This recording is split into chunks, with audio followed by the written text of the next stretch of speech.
One day grind back again with another note. This time it's a wine that I've had some history with. So when they were first released, I tried them, and it was a very contentious vintage. It was the '03 vintage for Burgundy. And '03, for you might remember, was it was a heat wave that year. There was a lot of casualties. Even it was that severe of a heat wave in France. And there was a lot of cooked wines. Yeah, there was a lot of very sort of sunburnt grapes, and they made wines anyway. And some producers managed to be uber successful, I would argue, in one way. I'll get back to that in a second. But a lot of producers made very they were cooked wines. They were a little bit overly alcoholic, a bit sweet, a little or ripe, and they tended to, they were for the short term. They were for drinking. However, even we're still dealing with the whole idea that good producers make good wines regardless of vintage. I'm absolutely convinced of that. And '03 is no exception on that front. There were many, many fantastic '03s. And getting back to where I was started a little bit earlier about my impressions from '03, in Burgundy in particular, Bordeaux even, exceptional wines were made, and same with down in the road. But in Burgundy, it was my contention that some wines would be, the best would be among the best of all time. They would be legends. And then the rest of them would just fade more or less over the years into nothing, and nobody would want them. But recently I've had some wines, for instance, French whites, Burgundy included, but also Rhone wines, '03, and they've been magnificent. Really, really good, really well balanced. You would think that they would be short on acidity.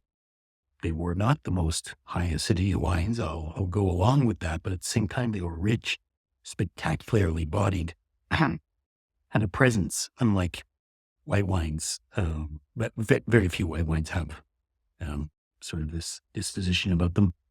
Richer and sort of bigger and all around top wines. However, I know for a fact that, most of them would have been, terrible from the get-go and probably been, after a couple of years on the market, you probably shouldn't be seeking them out. This particular wine, from my perspective, was one that I picked up when it first came out. And so I'm sort of checking back in, 15 years, more than 15 years later. And it's very interesting. There's a smokiness to it, a real, almost like a campfire that's been, out for an hour or two.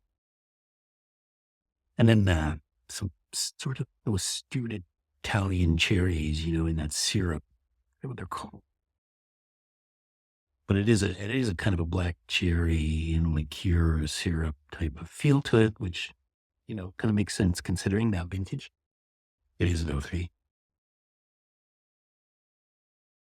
There's a deep muskiness to it as well. It's very spicy and sort of shimmers in that sort of spiciness.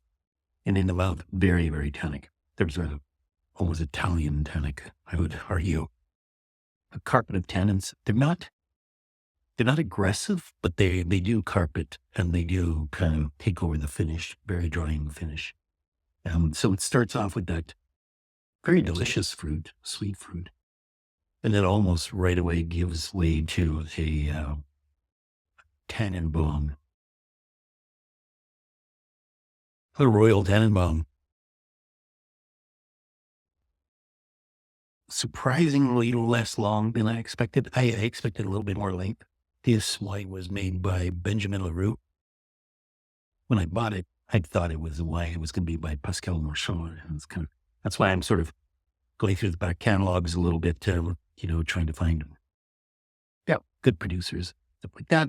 I have some issues with Benjamin LaRue wines, but these are good. And when I drank it when it was young, it was bowled over. I loved it. It was so lively and big and wonderful. And I thought it would last forever. This, I think, could. I think it could develop even more. But I wonder if the tannin's going to sort of overtake everything and just make it a dry wine.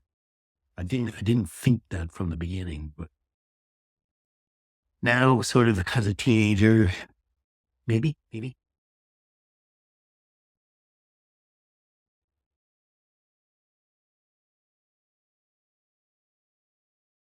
2003, Pommard Clos des Epenots, Comte Armand.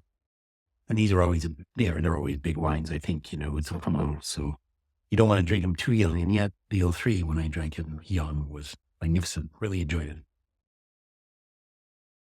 Kind of, it's kind of, this is a proper grown up type of Burgundy. And it could even be a Burgundy for non-Burgundy lovers because it's not obsessed with finesse in that sense. It's a much burlier type of wine, so it's got some punch to it. My critique of this is the lack of length other than tannin. I mean, it's drawn out in tannin, but there's no real drive in that sense. There's no sort of acidic lift to it and push. Still, there's a depth to this fruit that sort of suggests there could be more to come. Will it outlive the tannin? I guess that's the big question. I think I preferred this young. I think I preferred this out of the gate, as I do with many, many Burgundies. That's about it for this time. Stay thirsty. We'll see you again. Thanks for watching.